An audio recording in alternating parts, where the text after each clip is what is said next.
Hi there. The popular TV show The Walking Dead is coming to an end after the 11th season. So I thought I'd make a video about how the TV show differs from the comic, season by season. Warning, there will be plenty of spoilers for both the comic and TV versions of The Walking Dead. Season 1. A lot of episode 1 happens as it does in the comic, but in episode 2, Rick does not get stuck in the tank. Glenn rescues him, and Glenn only, as none of the others come back to the city with him. They go to the camp, and whilst there are a group of survivors, there are a lot of people in the TV show that don't exist in the comic. We've got T-Dog, Jackie, Daryl, Merle, Morales and his family, and Ed, Carol's husband, all do not exist in the comic story. While the group of survivors do not have to go back and rescue Merle, as he and T-Dog don't exist, both Rick and Glenn go back to Atlanta to find a gun shop. They don't meet the Vartos, or the old people the Vartos are looking after, but succeed in getting guns from the shop, and go back to camp. Whilst all the camp are practicing their shooting, things seem to be getting along, but eventually the shooting draws the walkers. They overrun the camp, and Jim gets bitten. And winter starts to come in, which is a big difference, as we don't see winter in the show until the end of about season 9. The end of season 1 differs vastly in the comics than it does to the TV show. The gang do not go to the CDC or meet Dr. Jenner. In fact, what happens is Carl kills Shane, who is about to attack Rick, and that ends season 1 at the height of winter. Season 2 picks up with the group of survivors moving on from their camp near Atlanta. They almost immediately bump into Therese, who is with his daughter Julie and her boyfriend Chris. Sasha isn't with them. He starts to form a strong bond with Carol and her daughter Sophia, who doesn't actually go missing at the beginning of season 2. They move on to a housing estate and have time to relax. It is around this time that we find out that Andrea and Dale are in fact lovers, who have come together after the sad death of Andrea's younger sister. Donna is bitten, leaving Alan a widower with 2 young boys. Donna and Alan are vastly different from their characters in the TV show, as they are with the group of survivors from the beginning.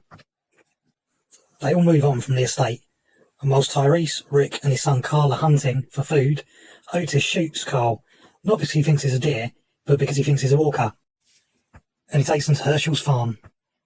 The characters on Herschel's farm are all vastly different. Herschel seemingly has 2 older children, Lacey and Arnold. He also has a daughter called Maggie, and 2 younger twin daughters called Rachel and Susie. He is still keeping walkers in the barn, but rather than the characters storming the barn, an accident happens and the walkers are released.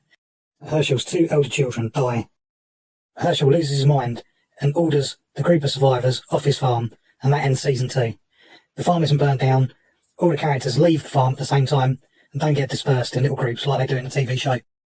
Season 3 picks up with a group finding the prison.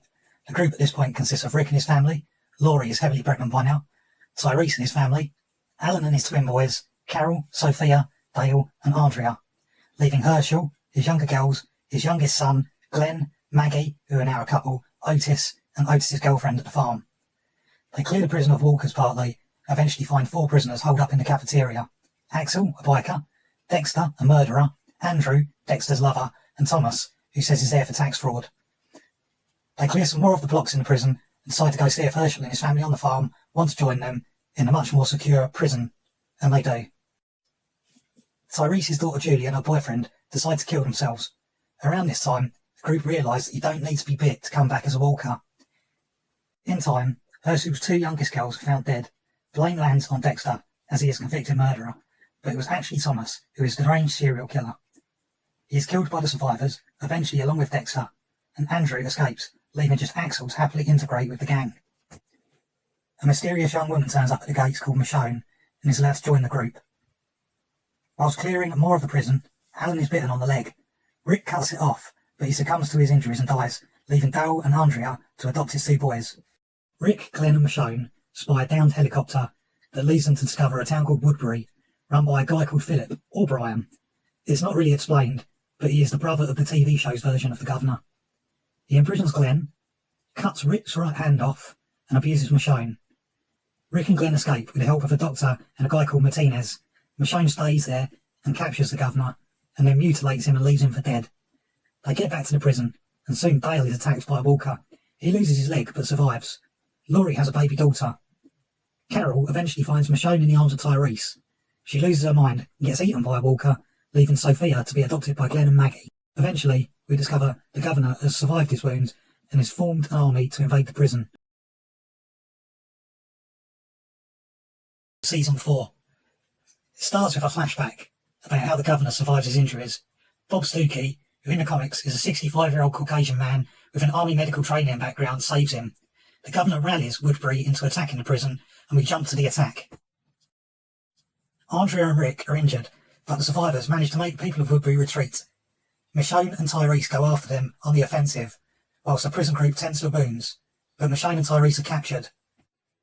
The governor leads the Woodbury attackers back to the prison, and they try and blackmail the group by threatening to decapitate Tyrese, not Herschel, and then the governor kills him.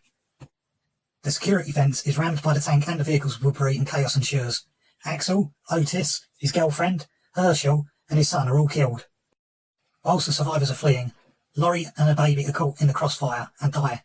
The survivors scatter, with an injured Rick telling Carl to run and not look back.